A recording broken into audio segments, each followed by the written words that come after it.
చాలామందికి అనిపిస్తుందంట, దేవుడు నా పక్షాన న్యాయంగా లేడు, దేవుడు నాకు ఏం మంచి చేయట్లేదు, దేవుడు నాకు ఏ విషయంలో జయం అవ్వట్లేదు, దేవుడేడి అన్యుడు బాగున్నాడే, లేకపోతే దేవుని పేరు పెట్టుకున్నవాడు సరిగా బ్రతకనవాడు బాగున్నాడే, నేను మంచిగా దేవుని కొరకు నమ్మకంగా జీవిస్తూ నాకేం ప్రయోజనం ఉంది అన్న దాంట్లో చాలామంది ఆలోచిస్తూ విశ్వాసం తరిగిపోతున్నారు.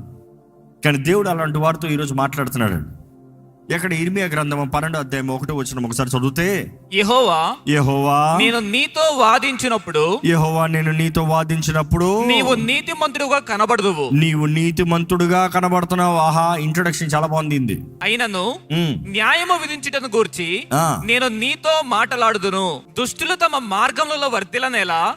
ఇక్కడ ఇర్మియా అడుగుతున్నాడు, అయ్యా యూదా వారు మేము ఇంత బాధపడుతున్నాం, నీ కొరకు నమ్మకంగా ఉన్నాం, నిన్ను సేవిస్తున్నాం, కానీ నీ ఓడని చెప్పుకుంటూ నీ ఓడు కాకుండా పనికి మాలిన బ్రతుకుతున్న వాడు బాగుపడుతున్నాడు, ఇదే న్యాయం అని అడుగుతున్నాడు దేవుణ్ణి.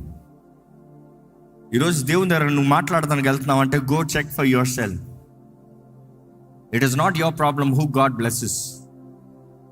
దేవుడు ఇంకోళ్ళని ఆశీర్వదించేదాన్ని బట్టి నీ బాధ ఉండనవద్దు. నీ జీవితంలో నువ్వు ఆశీర్వాదం పొందకపోతానికి కారణాలు ఏంటో పరీక్షించుకో. అది నీ పరీక్ష. నిన్ను నువ్వు సరిదిద్దుకో, పరీక్షలో నిలబడు, పరీక్షలో తగ్గించుకో.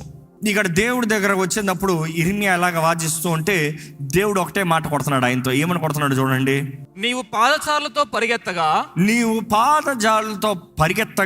వారు నిన్ను అలయగొట్టరు కదా. వారు నిన్ను ఏం చేశారు? అలయగొట్టారు. ఒరే అలసిపోయినోడా, అలసిపోయావు కాబట్టి ఫ్రస్ట్రేషన్ నుంచి మాట్లాడుతున్నావు, అలసిపోయావు కాబట్టి నువ్వేం మాట్లాడుతున్నావు గ్రహించలేదు. అది ఎప్పుడు అలవ చేసి కొడతాడని దేవుడు అక్కడ తెలియజేస్తుంది. ఏంటంట, He will wear you out and attack, not when you're strong. ఈ లోకంలో ఉన్న సవాలు, ఈ లోకంలో ఉన్న పోరాటాలు, ఈ లోకంలో ఉన్న ఛాలెంజెస్ అనేక సార్లు మనల్ని అలవ్ చేస్తాయి. ఫ్రస్ట్రేషన్, అనేక మందికి పెద్ద ఫ్రస్ట్రేషన్ ఏంటి తెలుసా? Number 1 frustration for everybody, time. నువ్వు అనుకున్నప్పుడు అనుకుంది జరగకపోతే ఎక్కడ లేని ఫ్రస్ట్రేషన్. లిఫ్ట్ లేట్కి వస్తే ఫ్రస్ట్రేషన్, స్టవ్ వెంటనే ఆన్ అవ్వకపోతే ఫ్రస్ట్రేషన్, బైక్ వెంటనే స్టార్ట్ అవ్వకపోతే ఫ్రస్ట్రేషన్, బికాస్ టైం. అదే ఆత్మరంగంలో కూడా నువ్వు ప్రార్థన చేసిన వెంటనే నీకు జవాబు రాకపోతే ఫ్రస్ట్రేషన్. దేవుడు నా ప్రార్థన ఆలకిస్తలే, యు ఆర్ ఫ్రస్ట్రేటెడ్. దేవుడు మీతో మాట్లాడుతున్నాడు, పాదజాడులే నిన్ను అలవ చేశారే, అసలైన ఉన్నాడు. రౌతులు నువ్వు ఎలా ఎదుర్కొంటావు? పాదజాలు అన్నదప్పుడు సమ్మన్ యూ కెన్ ఫైట్. మనుషుడు పోరాడతాం ఈక్వల్గా ఉంటుంది. ఇద్దరు మనుషులకి కత్తులు ఇచ్చి, ఇద్దరు మనుషులకి డాళ్ళు ఇచ్చి, ఇద్దరు కొట్లాడంటారా అంటే ఈక్వల్, హూ ఇస్ బెటర్ అనేది ప్రూవ్ అవుతుంది. ఎప్పటికీ there is a chance one can win the other.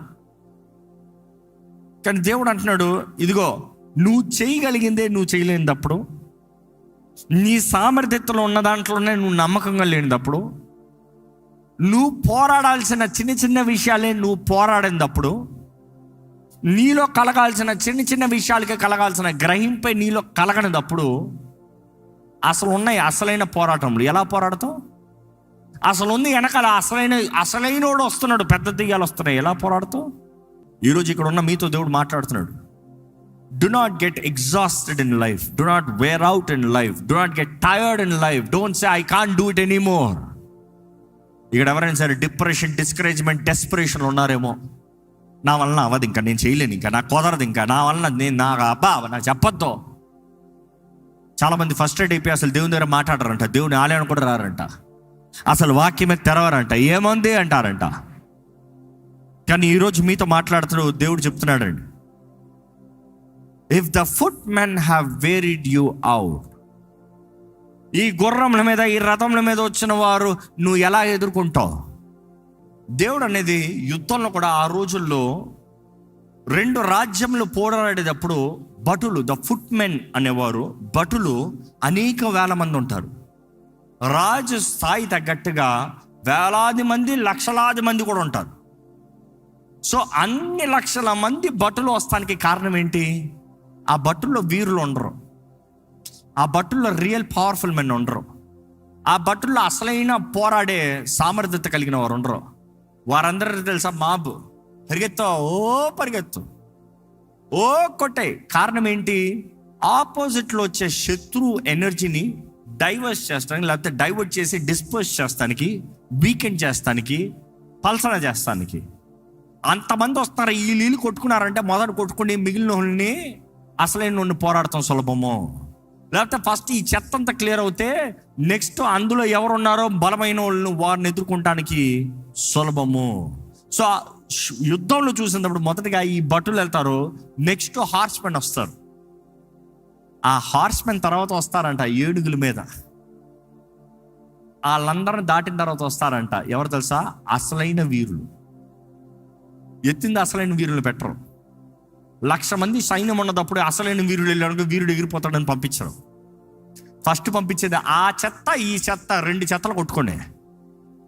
దేవుడు చెప్పేది ఏంటి తెలుసా స్ట్రాటజీ? ఆ భటులే నిన్న అలవ చేస్తున్నారు. The foot men means foot soldiers. ఆ ఫుట్ మెన్నే నిన్ను అలవ చేస్తున్నారు. ఆ భటులకే నువ్వు అలసిపోయావు, ఆ భటులకే నువ్వు విసిగిపోయావు, ఆ భటులకే నా వలన అవ్వదంటున్నావు. అంటే ఏం చెప్తున్నాడు దేవుడు? ఈరోజు నీ జీవితంలో కలిగే ఈ చిన్న చిన్న గొడవలు, చిన్న చిన్న సమస్యలు, చిన్న చిన్న దానికి ఏదైతే నువ్వు అలిగి కూర్చుంటున్నావో దేవుడు అంటున్నాడు ఎన్ని భటులు అంటున్నాడు. దేనికైతే ఇంకా నా వల్ల కుదరదు, ఇంకా నేను చేయలేను, నా వల్ల అవ్వదు, ఇంకా నా దేవుడు నాకు అన్యాయం చేస్తున్నాను దేవుడి మీద వాదిస్తున్నావు. దేవుడు అంటున్నాడు అరే అన్ని భటులయ్యా, అవి అసలైన పోరాటాలు కాదు, అసలైనది కాదు.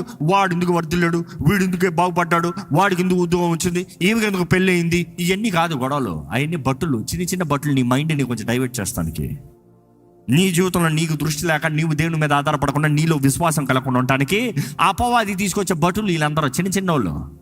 ఇవన్నీ సులభంగా నువ్వు అలా తుప్పుకుని వెళ్ళిపోవచ్చు. కానీ నువ్వేం చేస్తున్నావు? వాళ్ళకి అలిసిపోయావు. దేవుడు అంటున్నాడు వెనకాల గుర్రాలు వస్తున్నాయి, రథాలు వస్తున్నాయి, హార్స్మెన్స్ ఆర్ కమింగ్. ఎలా ఎదుర్కొంటావు, ఎలా పోరాడతావు? వీరే నేను అలవ చేస్తా, అసలైన శత్రువు వెనకాల వస్తున్నాడు, బలవంతుడు వెనకాల వస్తున్నాడు.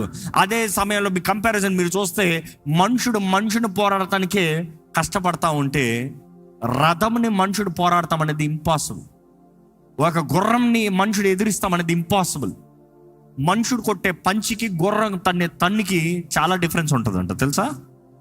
ప్రపంచంలో ద స్ట్రాంగెస్ట్ మనం కొట్టనే రీడింగ్ తీసుకో. ఒక గుర్రం కాలితో ఒక తన్నే దాని రీడింగ్ తీసుకో. ఎంత స్ట్రాంగ్ మన కొట్టినా కూడా నువ్వు పడతావు, దొప్పుని పడతావు. కానీ గుర్రం ఒక తన్ను ఎగిరి పడతావు అక్కడికి. దేవుడు అంటున్నాడు వెనకాల వస్తున్నారు రథం, వెనకాల వస్తున్నాయి గుర్రాలు. నువ్వు మనుషుడితోనే పోరాడలేకపోతున్నావు, గుర్రంతో ఎలాగ పోరాడబోతున్నావు? నీవు జీవితంలో చిన్న చిన్న విషయాలకే నువ్వు సతమతం అయిపోతున్నావు. ఎలాగ రథంని ఎదుర్కొంటావు? How you gonna fight real battles, the greater battles, the bigger enemy. అందుకని ఈరోజు దేవుడు మాట్లాడుతున్నాడు మీతో. ఎలా పోరాడతాం, ఎలా పోరాడగలుగుతాం? ఈ వాక్యం అంటూ మీకు అనిపించవచ్చు దేవుడు ఏం కోరుతున్నాడు నా దగ్గర. Why God is not being fair? ఎందుకంటే ఇర్మియా అదే అంటున్నాడు, God you are not being fair. నువ్వు వారిని దీవిస్తున్నావు, నన్ను దీవిస్తలే. వారు సుఖంగా ఉంటారు, నేను సుఖంగా ఉండలే. వారు సరిగా లేరు, వారు బాగుపడుతున్నాడు. నాటింది నువ్వే, వేరులు తన్నారు, ఫలిస్తున్నారు. వారిని పీకి పడే, వారిని నరికి పడే, వారిని చంపి పడే. అది కాదు నువ్వు కోరేది, అది కాదు నీ ప్రార్థన ఉండాల్సింది. ఇతరులను చూసి అసూయ పడతాం కాదు, ఇతరులను చూసి ఏడ్చుకుంటాం కాదు. వాడు సరిగా ఉన్నాడు లేదా దేవుడు తెలుసుకుంటాడు, నీ పని కాదు. నువ్వు ప్రేమతో ఏదైనా గద్దించగలిగితే గద్దించు. కానీ నీ జీవితంలో ఫలం లేకుండా, నీ జీవితంలో క్రియ లేకుండా, నీ జీవితంలో ఏ విలువ లేకుండా ఎవడ నీ మాట వినడం, అవునా కదా? నీ జీవితం ఏం ఫలం లేకుండా నువ్వు ఇతరులు చెప్తే పోయి ఫస్ట్ నీ ఇల్లుని చూసుకో, నీ జీవితాన్ని చూసుకో, నీ బ్రతుకును చూసుకో అంటాడు. మీరు గమనిస్తే అక్కడ దేవుడు అంటున్నాడు అంతలోకి అలసిపోతే ఎలాగయ్యా? దాని నెక్స్ట్ స్టేట్మెంట్ ఒకసారి చదువుదామా? నెమ్మది గల స్థలమున నీవు క్షేమముగా ఉన్నావు కదా, యోర్దాను ప్రవాహముగా వచ్చినప్పుడు నీవేమి చేయుదువు? ఏం చేస్తావు? ఏమి సమస్యలు లేని పరిస్థితుల్లో నువ్వు ఇంత గోల చేస్తున్నావు. అసలు నిజంగా యోర్దాను మొత్తం ప్రవాహంలాగా నీ మీదకి వస్తే ఏం చేస్తావు? యోర్దాను మొత్తం నీ మీదకి ఒకేసారి పడతా నువ్వేం చేస్తావు? How can you challenge? How can you fight? How can you face? ఈరోజు మీరు దేవుని మాట నిజంగా విని గైకున్నట్లయితే దేవుడు ఈరోజు అంటున్నారు be strong, be strong, be courageous. ధైర్యం తెచ్చుకో, భయపడద్దు. నువ్వు దేవునితో ఐక్యపరచబడి ఉండాలి, దేవుని శక్తితో నింపబడాలి. మీరు అడగచ్చు, is God being unfair for me to fight?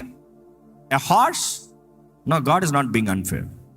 దేవుడు అంటున్నాడు, అయ్యా నీ శక్తి మనుషులను పోరాడేది నీ పరీక్ష, కానీ ఈ గుర్రములను నువ్వు పోరాడటానికి నీ శక్తి చాలదు. నీ శక్తిని ఎవరు ఇస్తారో నేను ఇస్తా, నా దగ్గర నుండి వస్తుంది. అదే మన ఇందాక చదివిన ఎఫెసీయులకు రాసిన పత్రిక 3:20. Now who is able to do far more abundantly than what we ask or think according to the power at work within us. What is that power? ఆ పవర్ ఎక్కడ ఉందంట? మనలో. ఆ శక్తి ఎవరు? పరిశుద్ధాత్మ. ఆ శక్తి నీలో ఉంటాడంట, నీలో నుండి కార్యం జరిగిస్తాడంట, నీలో నుండి పని చేస్తాడంట. ఆ శక్తి నీలో ఉంటాడంట. మిమ్మల్ని అడుగుతున్నాను, మీలో పవర్ ఉందా? పరిశుద్ధాత్మ నీలో ఉన్నాడా? ఎందుకంటే దేవుడు వాక్యం చూసినప్పుడు యేసు ప్రభు తెలియజేస్తాడు, ఎప్పుడైతే మీరు పరిశుద్ధాత్మను పొందుకుంటారో మీకేం అనుగ్రహించబడుతుంది? శక్తి అనుగ్రహించబడుతుంది. దేవుని వాక్యం చూసినప్పుడు లూకా సువార్త 9:1-2 చూసినప్పుడు యేసు ప్రభు తన 12 మంది శిష్యులను పిలిచి వారికి అధికారాన్ని ఇచ్చాడంట, శక్తిని ఇచ్చాడంట. He gave authority and he gave what? Power. దేనికి? దెయ్యములను పారదోలటానికి, అనారోగ్యస్తులు ముట్టి స్వస్థపరుస్తానికి. He gave them power to do wonders, miracles. 10వ అధ్యాయంలో చూస్తే 72 డిసైపుల్స్ తిరిగి వచ్చారంట. 72 డిసైపుల్స్ లూక్ 10లో చూసినప్పుడు చూస్తాము, వారు తిరిగి వచ్చే, ప్రభువా నీ నామములో దెయ్యములు మాకు లోపడుతున్నాయి. You see, I'm talking about even before the resurrection power. I'm talking even before Jesus being crucified, buried, coming back to life. ఇక్కడ మీరు గమనిస్తే యేసు ప్రభు అధికారాన్ని ఇచ్చాడంట, శక్తిని ఇచ్చాడంట. ఈరోజు యేసుని నువ్వు నమ్మావు, నీలో శక్తి అధికారం ఉందా? ఈరోజు నువ్వు యేసుని నమ్మావు, నీలో బలం ఉందా? లేకపోతే ప్రతి చిన్నదానికి అలసిపోతున్నావా? ప్రతి చిన్నదానికి ఆయాసపడిపోతున్నావా? బైబిల్లో చూస్తానండి, అపోస్తల కార్యాలు 1:8, but you will receive power when the holy spirit has come upon you. పరిశుద్ధాత్ముడు మీ మీదకి వచ్చినప్పుడు మీకేం అనుగ్రహించబడుతుంది? శక్తి అనుగ్రహించబడుతుంది. శక్తి అనుగ్రహించబడుతుంది కాబట్టి నువ్వు నా సాక్షిగా యూదయ, యెరూషలేము, యూదయ, సమరయ, బూది అంతముల వరకు నా సాక్షులే ఉంటాడు. శక్తి లేకుండా దైవ సాక్షులుగా ఉంటా అసాధ్యం. ఈరోజు దేవుని శక్తి నీలో లేకుండా దేవుని కార్యాలు నీ జీవితంలో జరుగుతా అసాధ్యం. I'm asking you, do you want power? Ask him. ఆయనతో సమాధాన పడండి. ఆయన మీద అలుగుతాం కాదు, ఇతరులను చూసి సనుక్కుంటాం కాదు, ఇతరులతో నీ జీవితాన్ని పోల్చుకుంటాం కాదు. నీ జీవితం అటువంటి పరిస్థితులు కలిగిందంటే అసలు మొదటికి చూసినప్పుడు ఎందుకు ఇశ్రాయేలీలు లేకపోతే ఈ యూదులు, యూదావారు ఎందుకు బానిసలుగా మారారు? దేవుని వాక్య నియమాన్ని పాటించలే, దేవుడు చేయొద్దన్నది చేశారు, దేవుని స్థానంలో వేరే తీసుకొచ్చి పెట్టారు, దేవుని మహిమ పరచలేదు.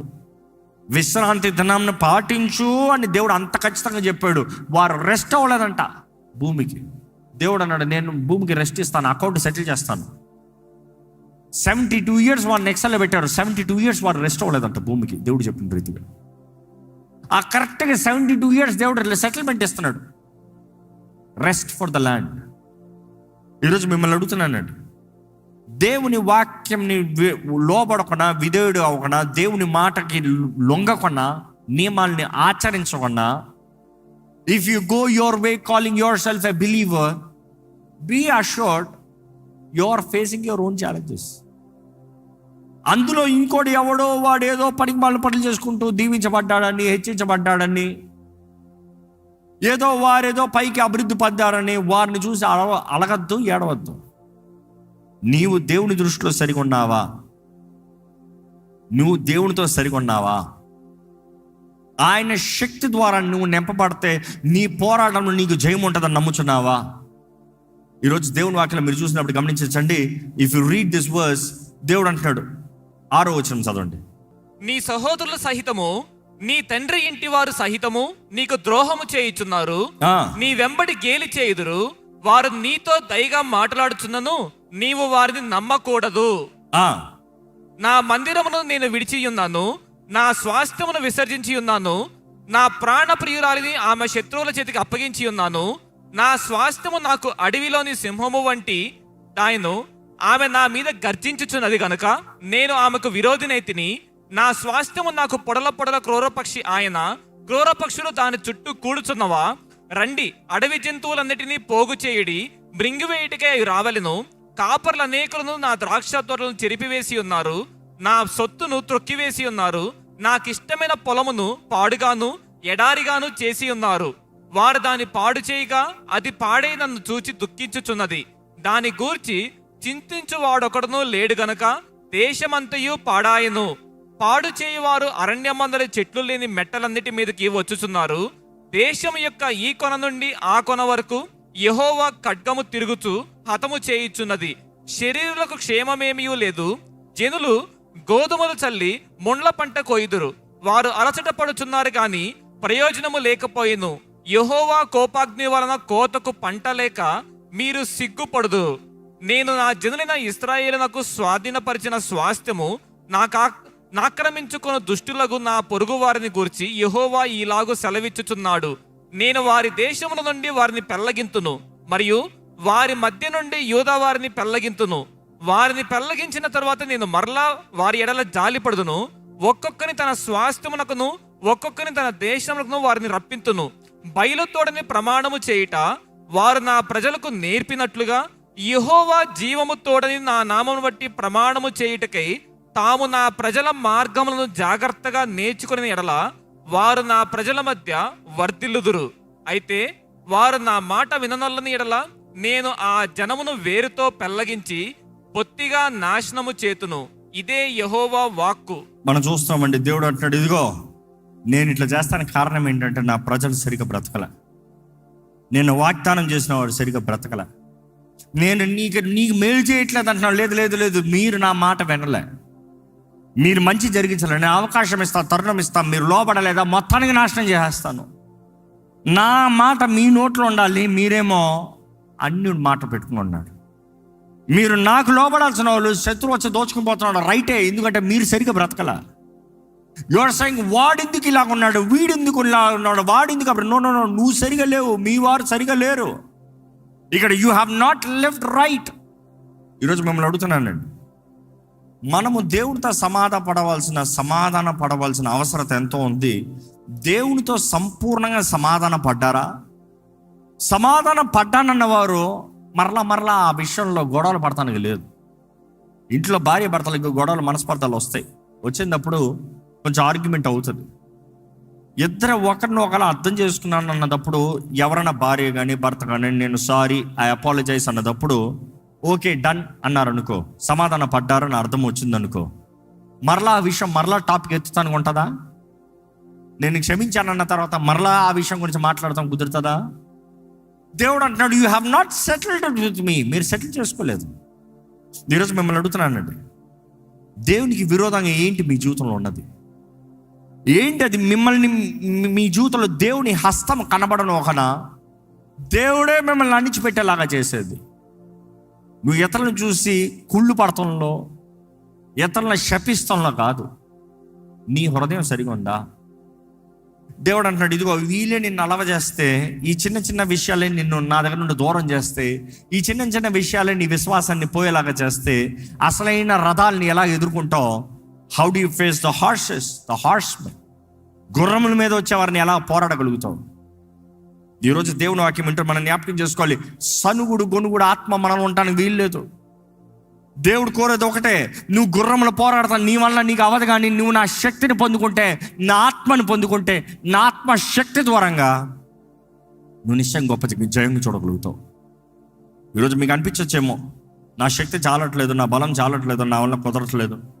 కానీ దేవుడు అక్కడ తెలియజేయబడుతుంది, ప్రభువునందు బలం కలిగిన వారు ఉండాలంట. ప్రభువునందు బలం కలిగిన వారు ఉండాలంట. ఆయనతో సహవాసం, ఆయన వాక్య ధ్యానము, ఆయన శక్తితో నింపబడిన వారు ఉండాలంట. ఈరోజు I will ask you, how much word do you have? ఎందుకంటే it is not just the word. అందులో బైబిల్లో చాలా చక్కగా ఒక మాట ఉంటుంది. తెస్సలోనికీయులకు రాసిన మొదటి పత్రిక 1:5 చదివితే, మా సువార్త మాటతో మాత్రము గాక శక్తితోను పరిశుద్ధాత్మతోను సంపూర్ణ నిశ్చయతతోను మీ యొద్దకు వచ్చి ఉన్న సంగతి. సువార్త వచ్చినప్పుడు ఎలాగొస్తుందంట? శక్తితోను పరిశుద్ధాత్మతోను సంపూర్ణ నిశ్చయత. అష్యూరెన్స్ అన్న మాట చూస్తాం తెలుగులో. ఇక్కడ చూస్తే కన్విక్షన్, ఒప్పుకోలు, నీకు నిశ్చయతను కలిగజేస్తుందంట. ఈరోజు మిమ్మల్ని అడుగుతున్నాను, దేవుని శక్తిని పొందుకున్న వారుగా, ఆయన శక్తి ద్వారా బలపరచబడిన వారుగా, ఆయన శక్తి ద్వారా జీవించే వారు ఉండాలని దేవుడు ఆశపడుతున్నారు. నీ జీవితంలో ఆయన శక్తి ఉందా? నేను బైబిల్ చూసినప్పుడు, కొరింథీయులకు రాసిన మొదటి పత్రిక 6:14 చూసినప్పుడు, క్రీస్తుని మృతుల్లో ఉండి లేపిన ఆయన ఆత్మ అనేటప్పుడు ఆ శక్తి అని ఉంటుంది. God raise the Lord will also raise us up by his power. I'm asking you, do you want that power? Do you have that power? నీలో ఆయన శక్తి ఉంటే నువ్వెవరిని చూసి అసూయపడవు, నువ్వెవరిని చూసి కలవరపడవు, నీకన్నా ఎవరు ముందుకు పరిగెడుతున్నారని ఏం ఆయాసపడవు. నీలో ఉంటుంది the power. when you receive that power, then you will have the speed. గుర్రం ఏంటి? గుర్రాన్ని మనుషుడు మామూలుగా పోరాడలేడము, పరిగెత్తలేడము. But when the spirit of God comes, you know, not just a horse, but horses, రథములు. బైబిల్ ఉందా మాట? ఉంది. ఏలియా పైకి దేవుని ఆత్మ దిగి వచ్చినప్పుడంట, ఆహాబుని ముందు వెళ్ళమన్నాడంట. ఆహాబు తన రథంలో బయలుదేరాడంట. రాజు రథంలో స్టార్ట్ అయ్యాడంట. రాజరథంలో ఎలా ఉంటుంది తెలుసు? మామూలుడు కన్నా ఘనంగా ఉంటాయి రాజరథంలో. And one of the richest king Solomon తర్వాత ధనవంతుడు చరిత్రలోనే. అంత గొప్ప ఇశ్రాయేల్ రాజుగా బ్రతికాడు ఆహాబ్. అతను రథంలో బయలుదేరాడంట. కానీ దాని తర్వాత ఏలియా బయలుదేరినట్టుగా కనబడుతుంది. దేవుని వాక్యం తెలియజేయబడుతుంది, దేవుని ఆత్మ ఏలియా పైకి దిగి వచ్చిందంట. ఆయన నడుమును కట్టాడంట. రథము కన్నా ముందుగానే ఆయన చేరాడంట.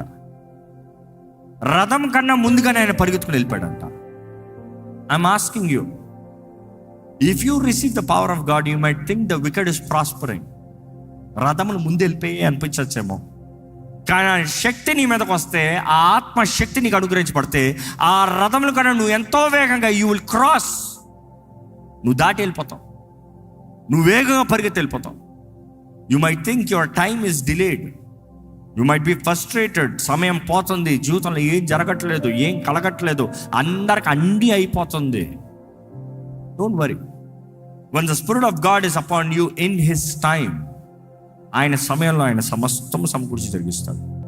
ఈరోజు నీవు నమ్మినట్లయితే ప్రభు మీద ఆధారం చేసుకుని, ప్రభుని ఆధారంగా చేసుకుని ప్రభు పాదాలు పట్టుకోండి. దయచేసి స్థలంలో ఉంచుతాము. మీ హృదయాన్ని ఒక్కసారి పరీక్షించుకోండి. దేవునికి విరోధమైంది ఏదైనా ఉందా మీ జీవితంలో? దేవునికి విరోధమైన మాటలు, క్రియలు, తలంపులు ఏమైనా ఉన్నాయా మీ జీవితంలో? యేసు నామాన్ని ధరించిన వారు ఉన్నారేమో, కానీ నామం మాత్రం కాదు, పరిశుద్ధాత్మ నింపుదల ఉండాలి. పరిశుద్ధాత్ముడు నీలో ఉన్నాడా? పరిశుద్ధాత్మ శక్తి నీలో అనుభవిస్తున్నారా? పరిశుద్ధాత్మ ద్వారా నడిపించబడుతున్నారా? సత్యం స్వరూపి, సత్య మార్గంలో, యేసు అనే మార్గంలో మనల్ని నడిపిస్తాడు. యేసు ప్రభు చెప్పాడు కదా, నేనే మార్గము, జీవము, సత్యము. ఈరోజు మనం నిశ్చయంగా ఆయన చిత్తములో, ఆయన తలంపులో నిలబడితే, ఆయన మన కొరకు తలంచిన కార్యాలు, కంటికి కనరానివి, చెవుకి వినరానివి, హృదయంకి గోచరం కాని కార్యాలు ఆయన ఆత్మ ద్వారంగా మనకి తెలియజేస్తాడండి. గడ్డిలాగా మురిసి ఇంతలో కనబడి అంతలో మాయమనే వారిని చూసి do not compare your life. దేవుని వారికి తెలియజేస్తుంది, వారు గడ్డిలాగా వేసిస్తారంట, పచ్చగా కనబడతారంట, కానీ చూస్తూ ఉంటేనే ఎండిపోతారు. అలాంటి జీవితం కాదు దేవుడు నీకు కోరేది. నీవు సారవంతమైన జీవితం, ఫలించే జీవితం, విలువ కలిగిన జీవితం. ఈరోజు నీ జీవితంలో సమాధానము, నెమ్మది, తృప్తి, ధైర్యం కలిగి ఉండాలని దేవుడు ఆశపడుతున్నాడు. Not materialistic things that gives value. నిజంగా క్రీస్తుని కలిగి ఉంటాం, క్రీస్తు ఆత్మ, పరిశుద్ధాత్మతో నింపబడి ఉంటాము. ఆ పరిశుద్ధాత్మ శక్తి ద్వారా నడిపించబడతాము. అప్పుడు నీ ఆత్మ వర్ధిల్తున్న రీతిగా నువ్వు అన్ని విషయంలో వర్ధిల్తాము. ఈరోజు జ్ఞాపకం చేసుకోవాలంటే నీ ఆత్మ వర్ధిల్లకపోతే నువ్వు ఎందులో వర్ధిల్లేవు.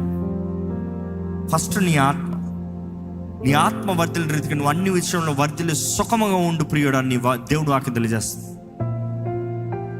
నీ జీవితంలో సుఖం కావాలని కోరుతున్నావేమో, నీ ఆత్మ వర్ధిల్లుతుందా? What is true joy? What is true piece?